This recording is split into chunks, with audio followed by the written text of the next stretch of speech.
पप्पा, हा बेटा. ते आरक्षण 10 वर्षासाठीच होतं असं म्हणतात ना?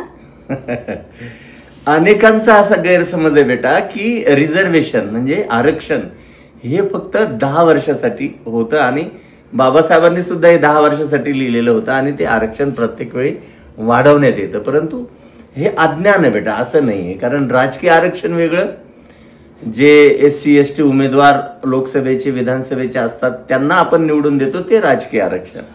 घटनेच्या कलम 334 अन्वये हे आरक्षण पॉलिटिकल आरक्षण ज्याला म्हणतात ते आरक्षण देण्यात येतं आणि SC STच्या ज्या विद्यार्थी आहेत त्यांच्यासाठी शैक्षणिक आरक्षण शाळामध्ये महाविद्यालयामध्ये जे आरक्षण देण्यात येतं ते कलम 15(4) अनुसार देण्यात येतं घटनेच्या आणि नोकऱ्यांमधलं जे आरक्षण आहे ते 16(4) नुसार आपल्याला SC STच्या मुलांना देण्यात येतं.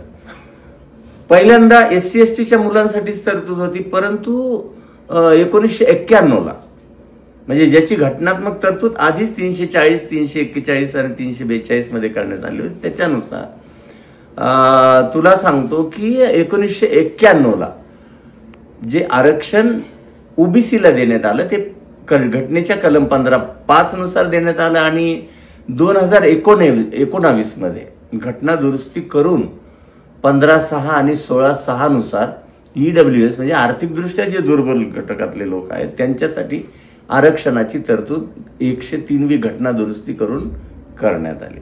त्याच्यामुळे तुझ्या हे लक्षात आलं की पॉलिटिकल आरक्षण वेगळं आणि शैक्षणिक आणि नोकऱ्यांमधलं आरक्षण वेगळं.